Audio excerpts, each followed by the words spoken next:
Hello बच्चों, good morning all of you. और कैसे हैं? उम्मीद करता हूँ अच्छे से होंगे। तो आइए शुरू करते हैं आज का क्लास। आज का क्लास बहुत ही मज़ेदार होगी। ध्यान से सुनिए। यहाँ पे आज हम पढ़ेंगे कोई वस्तु किसी वस्तु को क्यों जल्दी काट देती है। जैसे चाकू चाकू क्यों किसी वस्तु को जल्दी से काट देता है, जबकि वहीं पे अगर इस मार्कर से कहें काटिए इस वस्तु को तो नहीं काट पाएंगे। ठीक है। आप किसी जगह धंस रहे हैं, धीरे धीरे जा रहे हैं अंदर की तरफ, आप वहां से निकलना चाहते हैं तो आप क्या करेंगे? आज इन सब के बारे में हम डिस्कशन करेंगे आपसे। ठीक। तो पहला पॉइंट है प्रतिरोध। सबसे पहले प्रतिरोध के बारे में समझेंगे, फिर हम दाब के बारे में, यानी थ्रस्ट पहले, उसके बाद से हम प्रेशर के बारे में समझेंगे। थ्रस्ट क्या है, प्रतिरोध किसे कहते हैं? तो किसी वस्तु के सतह के लंबवत लगने वाले बल को प्रतिरोध कहते हैं। जैसे ये हमारे पास एक वस्तु है, ये हमारे पास एक डब्बा है, इस डब्बा के का ये सतह है, इस सतह के अगर लंबवत बल लगे, इसके सतह के लंबवत बल लगे, इस सतह के लंबवत बल लगे तो इसे हम कहेंगे प्रतिरोध। ये सतह है, इस सतह के लंबवत बल ऐसे लगता है तो इसे हम कहते हैं प्रतिरोध। ठीक है। तो परिभाषा लिखेंगे, किसी वस्तु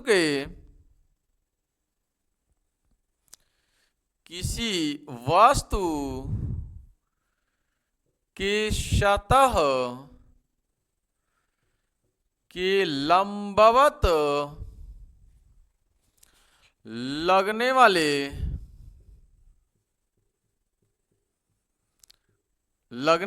बल को प्रतिरोध कहते हैं। प्रतिरोध कहते हैं। ठीक। किसी वस्तु के सतह के लंबवत लगने वाले बल को प्रतिरोध कहते हैं। ठीक है। तो प्रतिरोध है क्या? तो एक प्रकार का बल है। कैसा बल है? तो सतह के लंबवत लगता है, उसे हम कहते हैं प्रतिरोध। ठीक है। कंफर्म? ये तो प्रतिरोध के बारे में था। दाब के बारे में सुनिए। दाब के बारे में, यह है प्रतिरोध के बारे में। ठीक है, यह है प्रतिरोध के बारे में। दाब के बारे में आप क्या कहेंगे? तो दाब के बारे में कहेंगे, चूंकि दाब बराबर होता है बल बटे क्षेत्रफल। दाब बराबर क्या होता है? दाब बराबर होता है, दाब बराबर होता है, ठीक है, बल बटे क्षेत्रफल। यहां पर जो बल लग रहा है वह सतह के लंबवत लग रहा है, इसलिए हम कहेंगे प्रतिरोध। इस बल का नाम होगा क्या? प्रतिरोध। सतह के जो लंबवत बल लगे उसे हम कहेंगे प्रतिरोध। तो प्रतिरोध बटे क्षेत्रफल। प्रतिरोध है क्या? तो एक प्रकार का बल है जो सतह के लंबवत लगता है। तो प्रतिरोध है क्या? तो प्रतिरोध जो है वह एक बल है। कैसा बल है? जो सतह के लंबवत लगता है। ठीक है। तो दाब का अगर आप डिफिनेशन बोलेंगे तो कहेंगे कि प्रति एकांक क्षेत्रफल पर लगने वाले प्रतिरोध को दाब कहते हैं। प्रति एकांक क्षेत्रफल पर लगने वाले प्रतिरोध को दाब कहते हैं। कंफर्म? प्रति एकांक क्षेत्रफल पर लगने वाले प्रतिरोध को दाब कहते हैं। जैसे हम बात करें इस डब्बे की, तो इस डब्बे का यह डब्बे का 1 मीटर लंबा और 1 मीटर चौड़ा हम क्षेत्रफल ले लें और इस पर जितना दाब लग रहा है, जितना बल लग रहा है उसी को कहते हैं दाब। प्रति इकाई क्षेत्रफल पर, प्रति एकांक क्षेत्रफल पर लगने वाले प्रतिरोध को दाब कहते हैं। ठीक है। तो परिभाषा लिखते हैं। दाब का डिफिनेशन जब लिखेंगे प्रेशर का, तो आप कहेंगे प्रेशर के लिए कि प्रति एकांक क्षेत्रफल पर, प्रति एकांक क्षेत्रफल पर क्षेत्रफल पर लगने वाले प्रणोद को दाब कहते हैं। प्रणोद को दाब कहते हैं। ठीक, अर्थात दाब बराबर हो जाएगा, प्रेशर बराबर हो जाएगा प्रणोद बटे क्षेत्रफल, यानी बल बटे क्षेत्रफल। यानी दाब को हम लोग P से दर्शाते हैं। ठीक है, दाब का जो मात्रक होता है वह बल बटे क्षेत्रफल होता है। ठीक है, दाब का SI मात्रक जो होगा वह क्या होगा, दाब का बल बटे क्षेत्रफल, तो बल का न्यूटन, तो SI मात्रक न्यूटन प्रति क्षेत्रफल का मीटर स्क्वायर, या इसी को बोलते हैं पास्कल।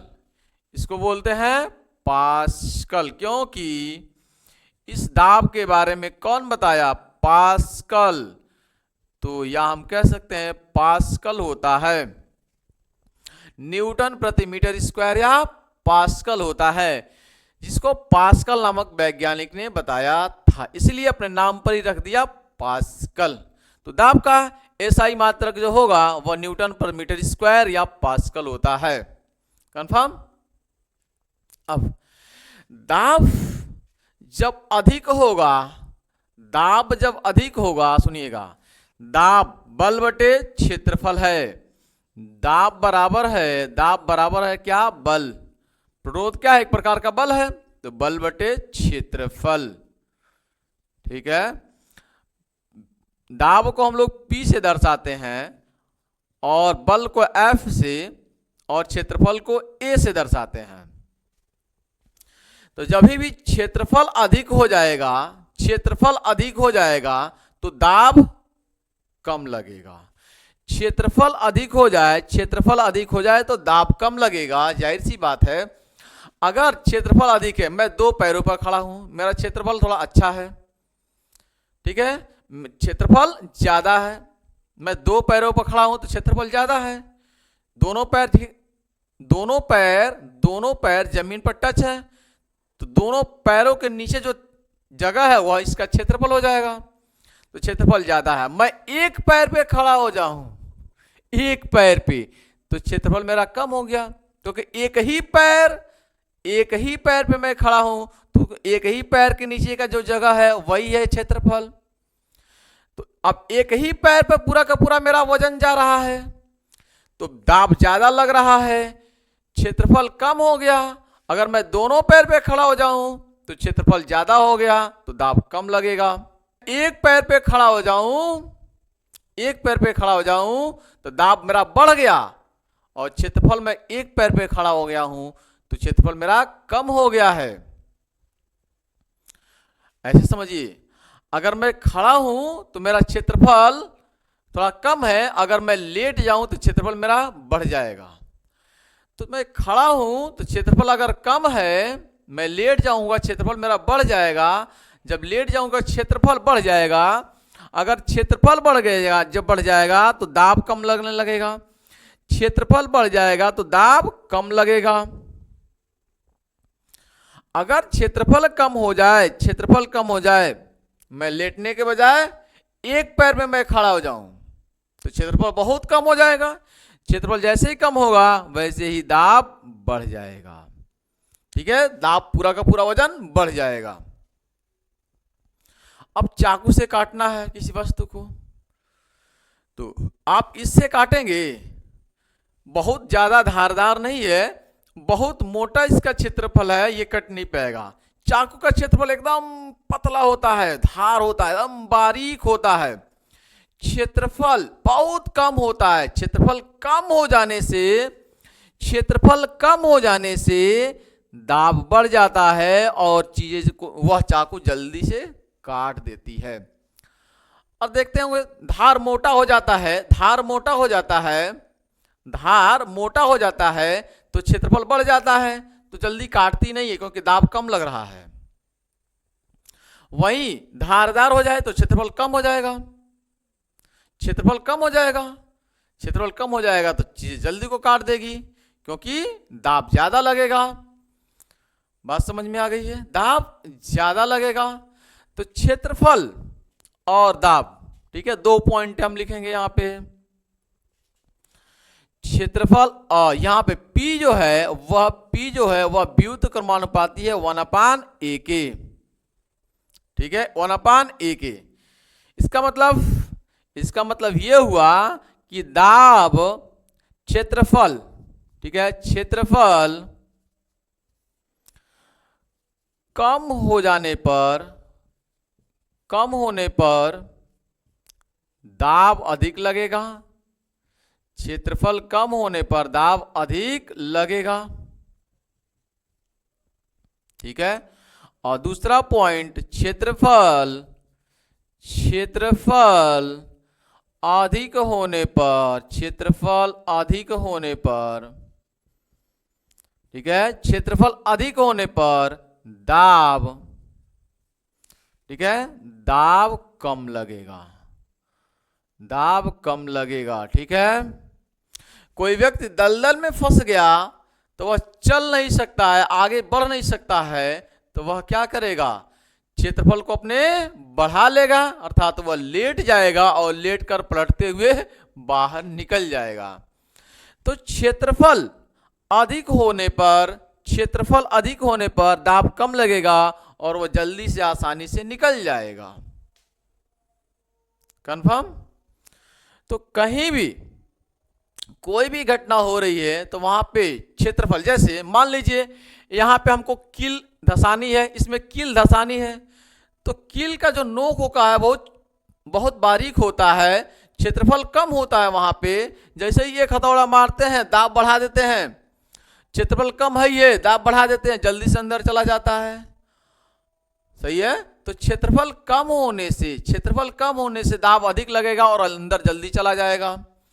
क्षेत्रफल कम होने पर दाब अधिक लगेगा और क्षेत्रफल अधिक होने पर दाब कम लगेगा। दोनों एक दूसरे के क्या है? अपोजिट्स हैं। तो ये रहा दाब प्रो तथा दाब, थ्रस्ट एंड प्रेशर, ठीक है। अगले लेक्चर में बात करेंगे हम तरलों में दाब के लिए। आज के लिए इतना। Thanks for watching this video. जय हिंद, जय भारत।